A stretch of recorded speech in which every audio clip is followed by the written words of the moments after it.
नमस्कार दोस्तों। हाथों में हथकड़ी और सपने जमीन पर। किसी ने गहने बेचे, किसी ने जमीन गिरवी रखी, किसी ने सारी जमीन बेच दी।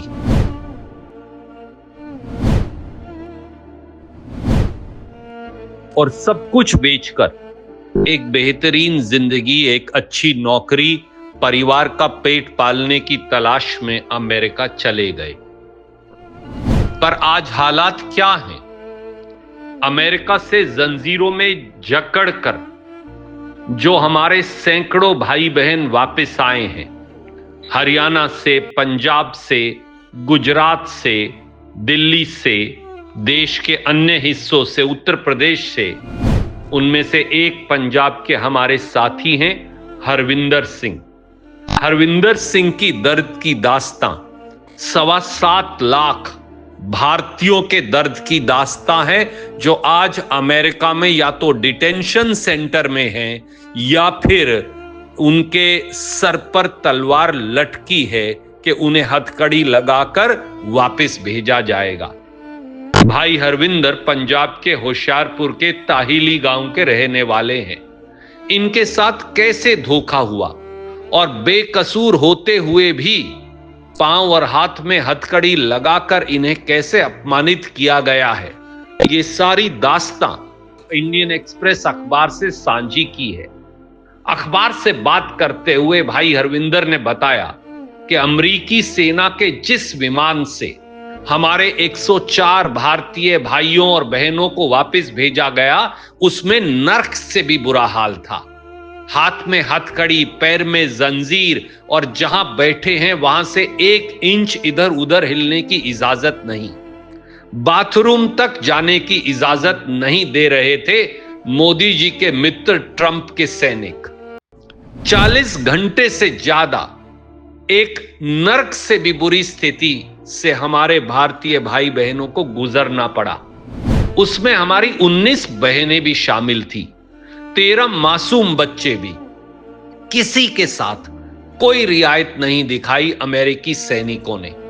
सबके साथ ऐसा व्यवहार मानो भारत के हमारे नागरिक, हमारे भाई, हमारी बहन, हमारे बच्चे आतंकवादी और उग्रवादी हों, जबकि वे सब वक्त के मारे हैं, हालात के मारे हैं। मोदी सरकार के हर साल 2 करोड़ रोजगार देने के वादे के मारे हैं।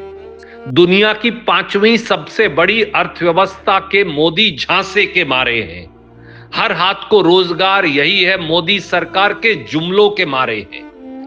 हरविंदर की दर्द भरी दास्तां पर वापस आ जाइए, क्योंकि ये हर भारतीय की, 7.25 लाख भारतीयों की दास्तां है। परिवार के पास 1 एकड़ से कम जमीन है। थोड़ी बहुत खेती बाड़ी और दूध बेचकर हरविंदर बुजुर्ग माता पिता और 2 मासूम बच्चों का पेट पालते थे। यानी सालों से महंगाई डायन से जूझते रहे। 85 साल की उम्र में माता पिता को खेत में मजदूरी करते और दोनों बच्चों को 2 वक्त की रोटी के लिए जूझते देखकर हरविंदर ने साल 2024 में अपनी जिंदगी का सबसे बड़ा फैसला लिया। अमेरिका जाकर 4 पैसे कमाने का फैसला, लेकिन किसी गैर कानूनी तरीके से नहीं, कानूनी तरीके से। जमीन गिरवी रखकर और ब्याज पर कर्ज लेकर पूरे 42 लाख उस शख्स को दिए जिसने उसे अमेरिका भेजने का वादा किया था।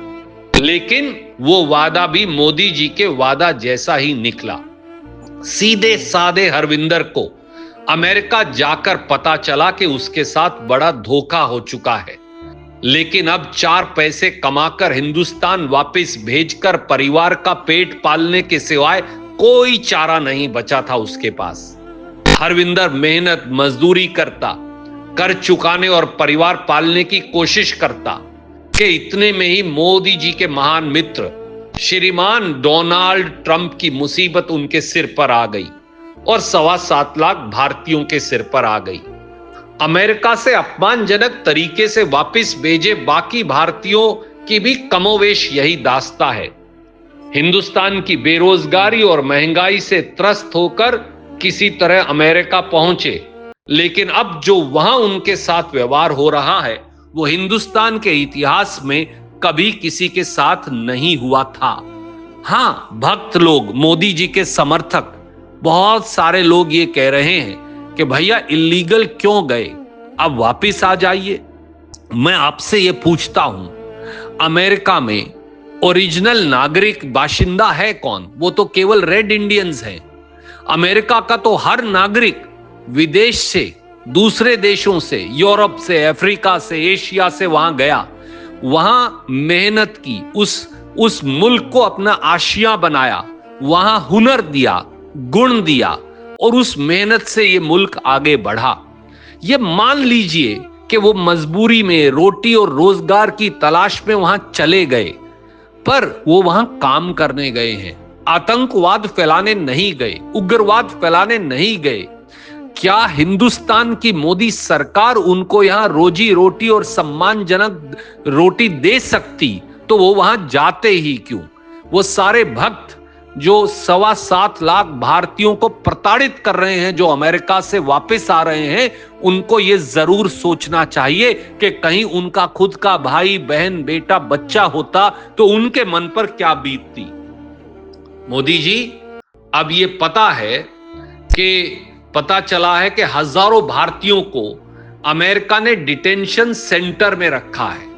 वहां उनके साथ क्या सलूक किया जा रहा होगा, यह सोचकर ही दिल दहल जाता है। आप इसका अनुमान भारतीयों की उन तस्वीरों से लगा सकते हैं जिनके हाथों में हथकड़ी और पैरों में जंजीर। ये तो कैमरे में कैद हो गई, पर डिटेंशन सेंटर के बंद कमरों में हमारे भाई बहनों के साथ क्या क्या दुर्व्यवहार हो रहा होगा उसकी खबर नहीं। मोदी जी, अब पता चला है कि अगले सप्ताह आप अपने महान मित्र डोनाल्ड ट्रंप जी से मिलने वाले हैं। अगर आप में थोड़ी सी भी गैरत है, थोड़ा भी हिंदुस्तानियों के स्वाभिमान का ख्याल है, तो पहले की तरह लपक कर ट्रंप के गले मत लग जाइएगा। ट्रंप की आंखों में आंख डालकर पूछिएगा कि आखिर किस हक से अमेरिका ने हमारे भारतीय भाई बहनों को हथकड़ी और जंजीरों में जकड़ने की जरूरत की है। ट्रंप भक्ति में यह मत भूलिए कि आप और मोदी सरकार हिंदुस्तान की प्रतिनिधि है। आप 144 करोड़ हिंदुस्तानियों के नुमाइंदे हैं जिन्होंने कभी किसी के सामने अपनी नजर झुकाना नहीं सीखा है। मोदी जी, आपके मित्र ने तो हिंदुस्तान के स्वाभिमान को हथकड़ी और जंजीरों में जकड़ने की जरूरत की है। अब अगर दिखा सकते हैं तो उस अमेरिकी सरकार को अपनी 56 इंच की छाती दिखा दीजिए। 56 का नहीं दिखा सकते तो कम से कम उतने इंच की छाती जरूर दिखाइए जो आपके पास है। अगर कोलंबिया जैसे छोटे मुल्क की राष्ट्रपति, वहां की प्रधानमंत्री अगर अमेरिका से ये कह सकती है कि खबरदार हमारे कोलंबिया के वासियों से ये दुर्व्यवहार किया गया, तो भारत के प्रधानमंत्री, भारत के विदेश मंत्री मोदी जी और मोदी सरकार चुप क्यों है? और क्या कर रहे हैं श्रीमान नायब सैनी, जहां हरियाणा के नागरिकों को इस दुर्व्यवहार का सामना करना पड़ता है?